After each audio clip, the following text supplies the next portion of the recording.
"Sit down, old man. You've talked enough." The microphone screeched as it was yanked from Arthur's hands, the words cutting sharper than the sound. Laughter burst from the front row. Not loud, not many, just enough.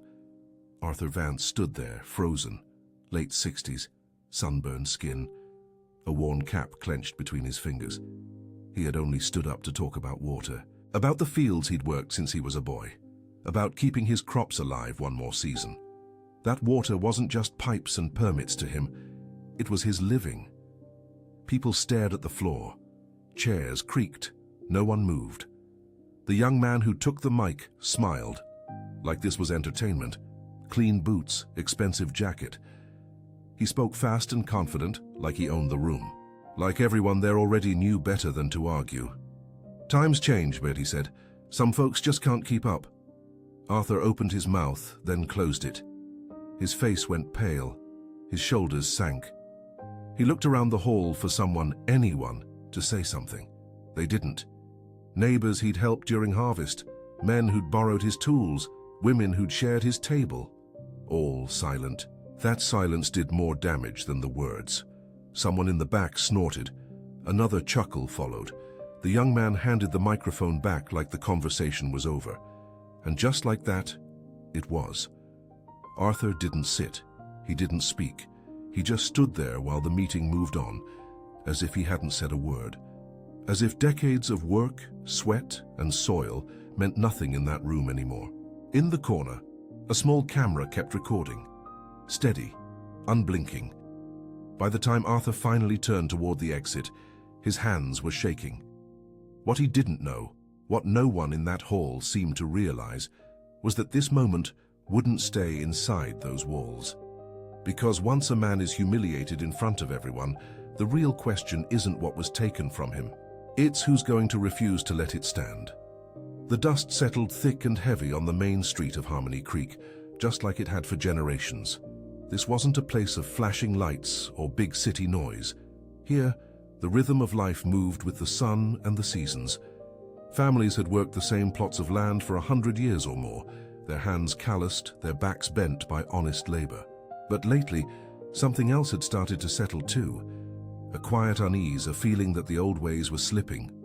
The lines between what was good for the town and what was good for a few powerful people had blurred. Deals were made behind closed doors, not shouted from the rooftops. Influence was a currency spent quietly, shaping everything from the price of a crop to the flow of water. It was a place where people knew their place, and for a long time that had been enough. Arthur Vance knew his place. He was an independent farmer, just like his father and his grandfather. His farm, a modest stretch of corn and soybeans, was his life. He wasn't rich, not by a long shot, but he was respected. His word was his bond, and he'd worked hard every day since he was old enough to hold a shovel. Now in his late 60s, his body was tired, but his mind was sharp. He saw the changes coming, the big corporate farms buying up land, the water becoming scarcer, and the small farmers like him being pushed to the edge. He worried for his neighbors, for the future of Harmony Creek itself. His daughter, Evelyn Reed, had left the farm years ago, chasing a different dream. She'd made something of herself, becoming a federal appeals judge. She was a smart woman, tough and fair, and she'd built a good life far from the dirt roads of home. But Arthur knew she still carried the quiet weight of where she came from, a deep connection to the land and the people here, even if she rarely spoke of it. She was away now, on official duty, working on important cases that had nothing to do with dusty fields or small-town squabbles. The town hall meeting was set for a Tuesday evening. The air in the community hall was thick with the smell of old wood and unspoken worries. Farmers gathered, their faces etched with concern. The main topic was water access. A new proposal promised to reroute a significant portion of the precious water supply, favoring larger industrial farms over the smaller family-run operations. Arthur knew this would be a death blow for many. He adjusted his worn cap, his heart heavy. He had to speak. He stood up, his voice clear if a little shaky with age. He spoke about fairness, about the decades his family had depended on that water, about the small farms being the backbone of the community. He wasn't asking for charity. He was asking for what was right. He spoke with the quiet dignity of a man who knew the land, a man who had earned his place. But dignity meant little to Blake Harrison. Blake was the grandson of Senator Thomas "Tom" Harrison, a man whose name carried weight throughout the state. Tom Harrison's family had owned a piece of nearly everything in the county for as long as anyone could remember. Blake, young and full of himself, sat in the front row, smirking. He dressed in expensive clothes that seemed out of place in the simple hall. As Arthur finished his plea, a hush fell over the room. Then Blake, without being called upon, stood up. He grabbed the microphone, a smirk playing on his lips. His voice, amplified, cut through the quiet. "With all due respect, Mr. Vance," he began, but his tone was anything but respectful. "We're in the 21st century now. This isn't about some outdated family tradition. It's about progress, it's about efficiency." He paused, looking around the room, making eye contact with the uneasy faces. "People like Mr. Vance here, they're relics, out of touch, holding us back." He gestured vaguely at Arthur, a dismissive flick of his hand. "We need to move forward, not cling to the past." The words hung in the air, cold and sharp. A few people gasped. Many looked down, avoiding Arthur's gaze. The senator's grandson had just publicly shamed an old, respected farmer, and nobody dared to speak up. Arthur stood there, his face slowly draining of color. The words hit him harder than any physical blow. His shoulders sagged. The public ridicule, the laughter from a few of Blake's friends in the back, the silent agreement from those too afraid to challenge the Harrison name. It all washed over him. He felt small, exposed, and deeply, terribly hurt. He had poured his heart out, and it had been thrown back at him, worthless. A local reporter, sitting quietly in the corner, had been filming the entire exchange. The small camera had captured every sneer, every dismissive gesture, every drop of Arthur's visible pain.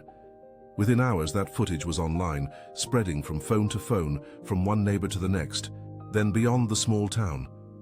Arthur Vance, the proud farmer, had been humiliated for all to see. The community buzzed with quiet indignation, but fear held them back. The Harrisons were too powerful. Arthur went home, his spirit broken, the weight of public shame settling deep in his bones. Fimda Historia. Arthur Vance didn't leave his house much after the town hall meeting.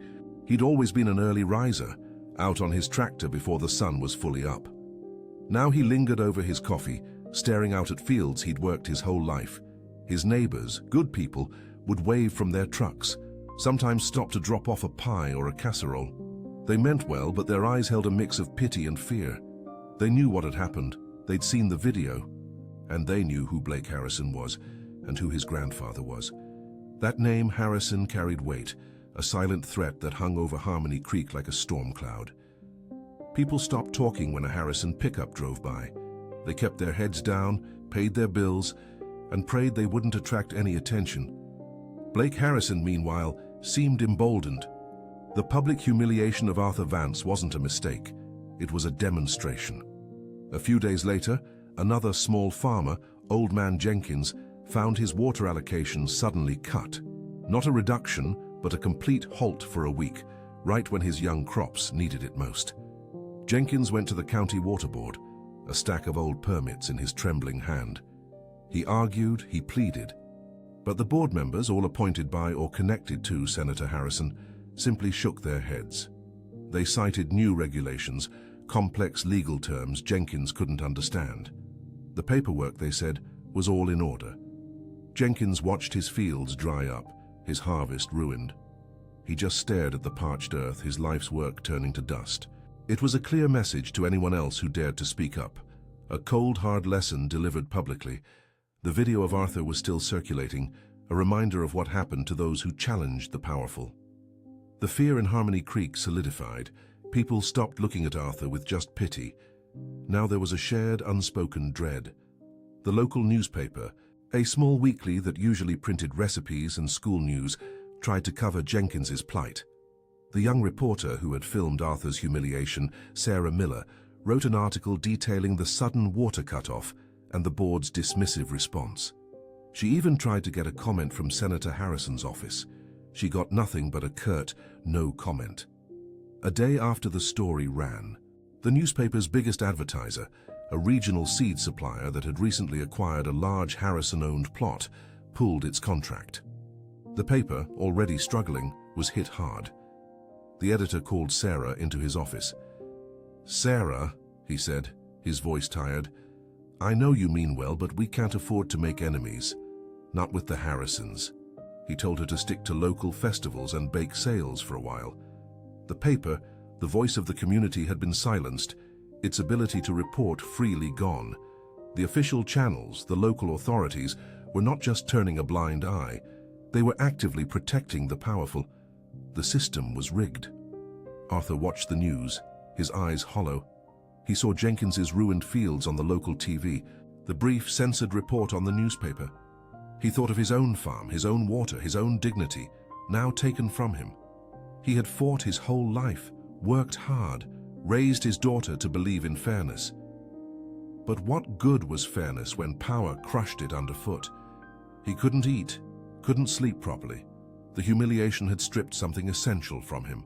He was a man who had always stood tall, but now his back was permanently bent, not from labor but from shame. He felt like a ghost in his own home. He stopped answering the phone.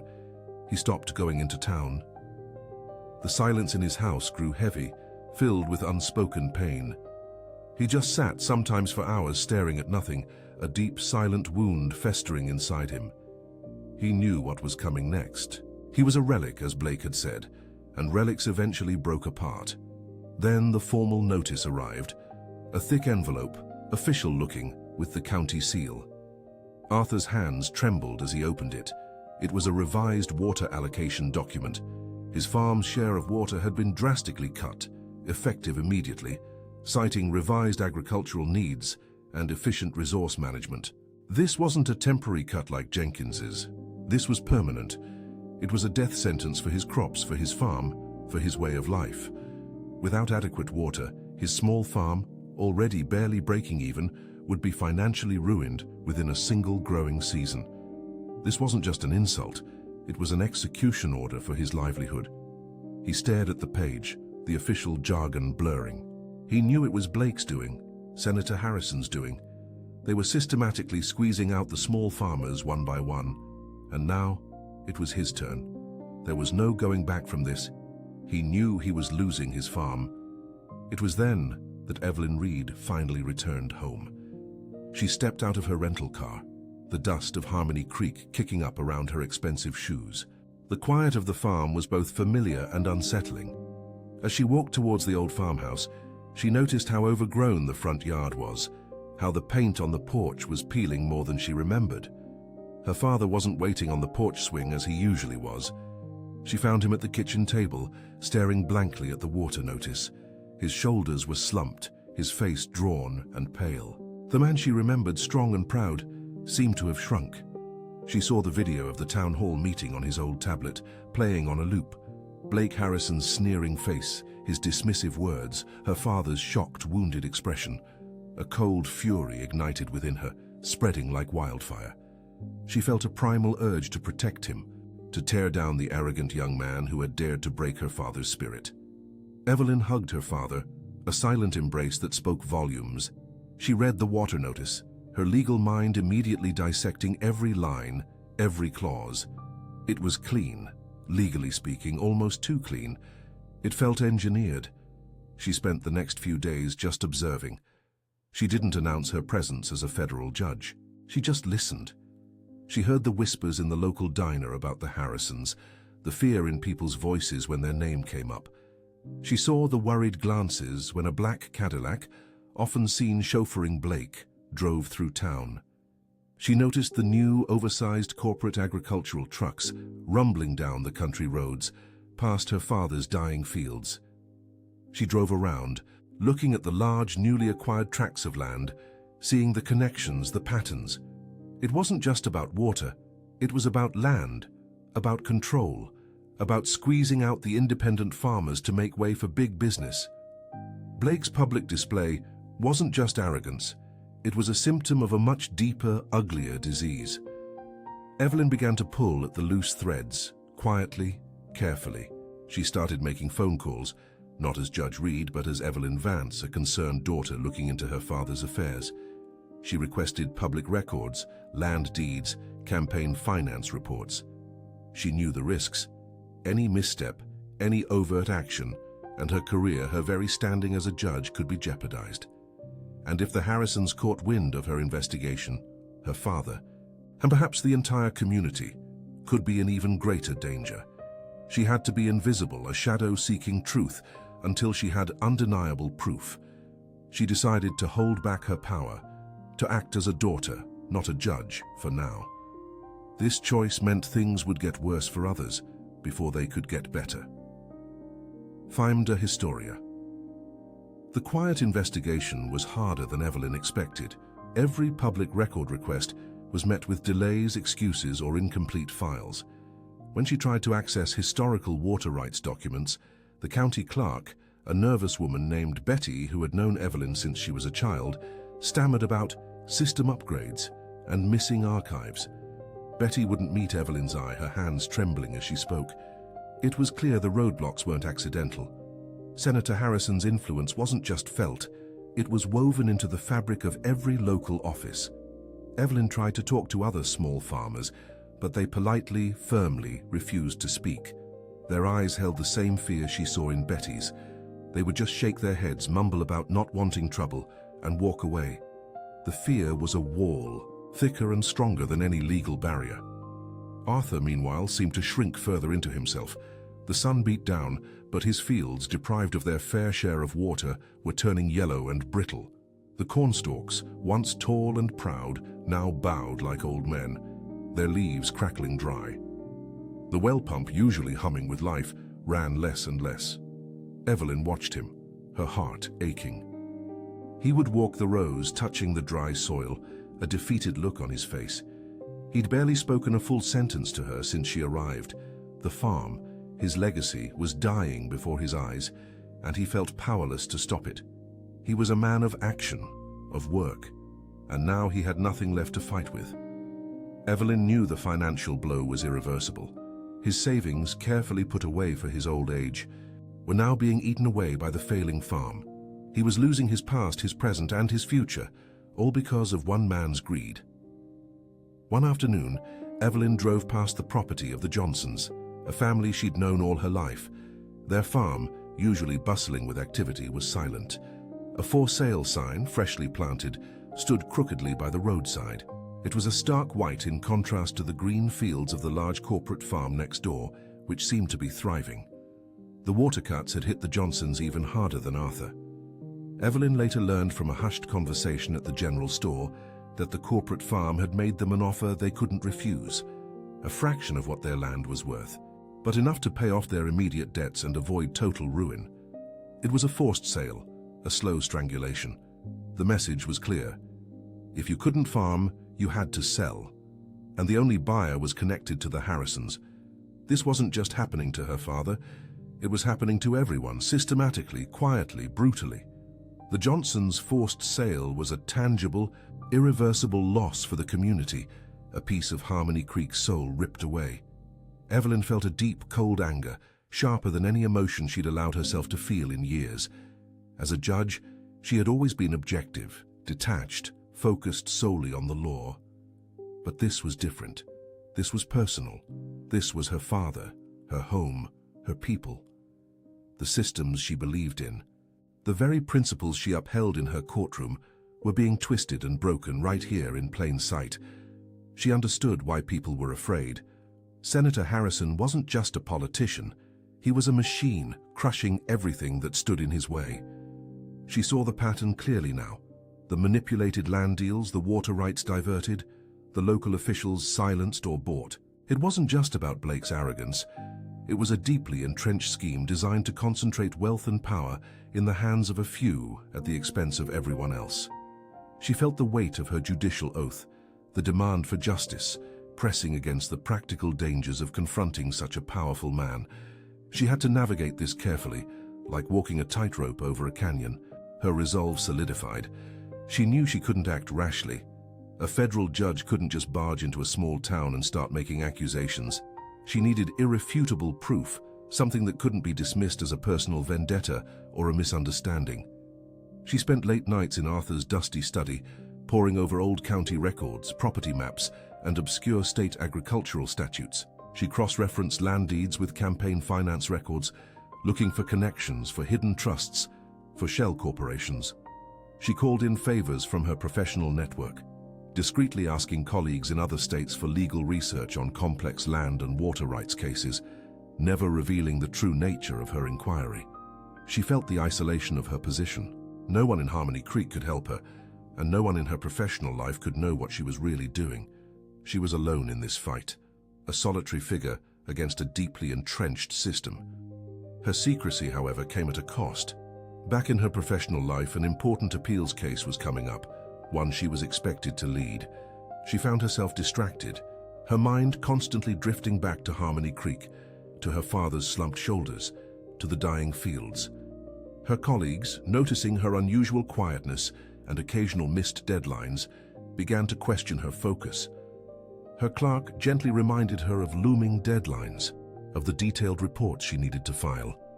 Evelyn knew she was risking her reputation, perhaps even her career, by letting her personal mission interfere. The ethical line was thin, almost invisible in the dark, but she couldn't turn away. The image of her father's broken spirit, the Johnsons' "for sale" sign, the fear in Betty's eyes, these were her new compass.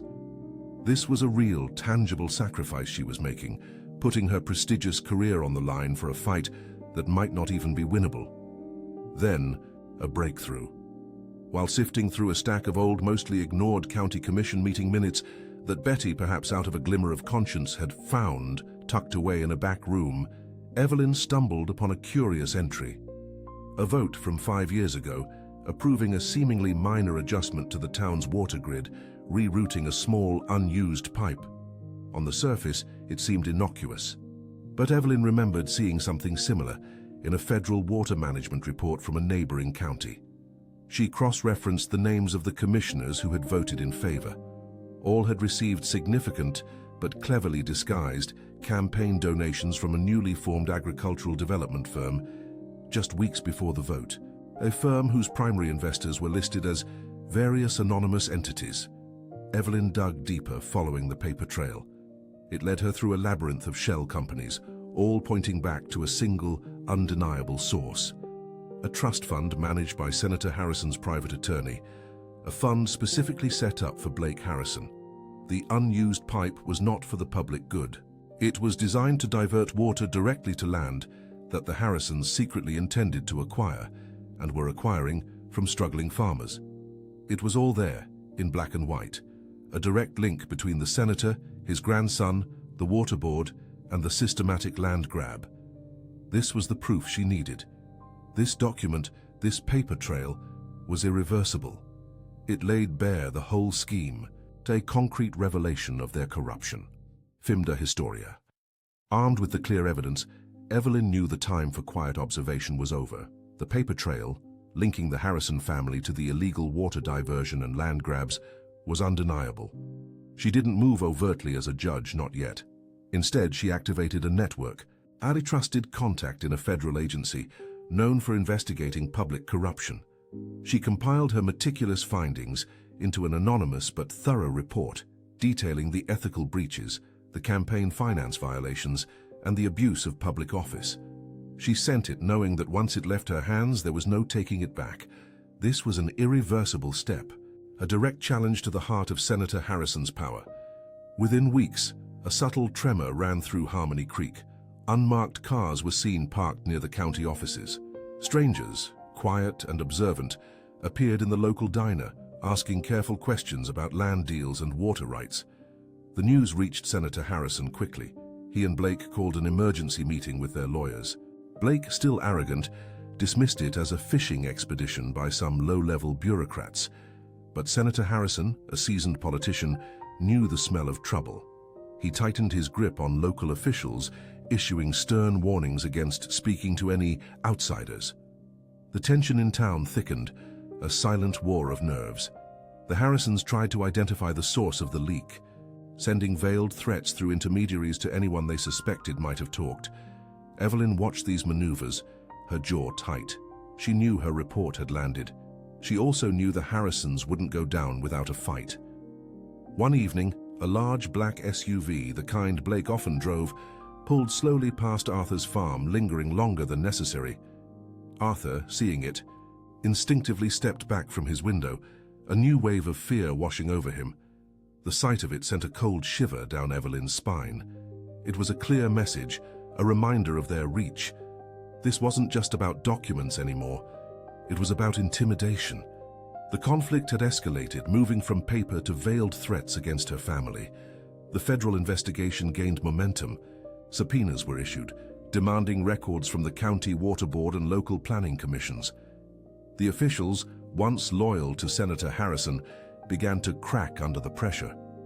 The young reporter, Sarah Miller, who had been silenced by the newspaper's owners, heard whispers. She started digging again, quietly, away from her editor's watchful eye. She remembered the video of Arthur Vance, the look on his face. She felt a duty. Her own career was at risk, but she felt the moral limit had been reached. She started contacting anonymous sources, carefully piecing together the larger puzzle. Eventually, the federal agents called a grand jury. Senator Harrison and Blake were summoned. The entire town buzzed with a mix of fear and forbidden hope. Evelyn knew it was time. She formally recused herself from all her judicial duties, citing a direct conflict of interest. She flew to the state capitol, where the federal investigation was headquartered. There, she presented herself, not as a concerned daughter, but as Judge Evelyn Reed, and laid out her full case backed by meticulous documentation and her professional understanding of federal law. This was the moment she stepped out of the shadows, making her stance public and irreversible. Her career, her entire life, was now fully committed to this fight.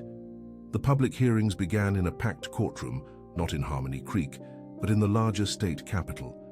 The stakes were clear. Senator Harrison, flanked by expensive lawyers, walked in with an air of practiced confidence, his grandson Blake trailing behind him. Evelyn sat at the prosecutor's table, a silent force. She presented her evidence methodically, clearly, explaining the complex web of shell companies, the manipulated land deeds, the campaign finance irregularities, and the carefully hidden water diversion plans. She detailed how the unused pipe was specifically designed to reroute water to Harrison-owned properties, starving small farms. Each piece of evidence was a nail in the coffin. Then came Arthur Vance. He walked to the witness stand, his back still a little stooped, but his eyes now held a glimmer of his old pride. He spoke in a clear, steady voice, telling the story of his farm, his family, his life, and the public humiliation he had suffered. He spoke of the Johnsons, of Jenkins, of the drying fields, and the quiet fear that had gripped Harmony Creek. He didn't use big words. He just told his truth, simply and directly. When the prosecutor asked him how the water cuts had affected him, he looked directly at Senator Harrison and Blake. "They broke my spirit," he said, his voice cracking slightly. "And they tried to break my farm, but they didn't break my hope for what's right." The courtroom was silent. Even Senator Harrison, for a moment, seemed to lose his composure. Senator Harrison's lawyers tried to dismiss Arthur's testimony as emotional rambling, and Evelyn's evidence as a personal vendetta. Blake even tried to interrupt, calling Arthur an old fool once more. But the federal prosecutor, guided by Evelyn's notes, quickly shut him down. The evidence was too overwhelming, too concrete. The video of Blake humiliating Arthur was played for the court, a stark illustration of the arrogance and contempt at the heart of the scheme. It was no longer just a local incident, it was proof of a pattern of intimidation. The public disgrace for Senator Harrison and Blake was swift and absolute. News reports, finally free to speak, plastered their faces across every screen. Federal investigations widened, bringing in state authorities. Other local officials, sensing the tide turning, began cooperating, exposing more layers of the corruption. The county water board members resigned under pressure. The agricultural development firm connected to the Harrisons faced massive fines and a federal freeze on its assets. The entire network, built on decades of quiet manipulation, began to crumble. Senator Harrison, once a formidable political figure, was forced to resign, facing federal charges for corruption, fraud, and abuse of power. Blake Harrison was also charged, his future in ruins. It was a public downfall without glamour or pity, a loss of power that was irreversible. Justice, in a measurable sense, had been served. Arthur Vance, though his farm would take years to recover, found his dignity returning. The community of Harmony Creek slowly, hesitantly began to reclaim its voice. The fear hadn't vanished completely, but it had lessened. Evelyn's career as a federal judge was indeed forever altered. Her actions were scrutinized, her ethical conduct debated in legal circles. She faced a formal review, but her integrity remained intact. She had upheld the law, not just from the bench, but by stepping into the fight. The scars of what happened would remain, a quiet reminder of the cost of standing up. Harmony Creek would rebuild, not just its fields, but its trust, knowing that the fight for fairness was never truly over. When silence protects abuse, telling that story is already justice.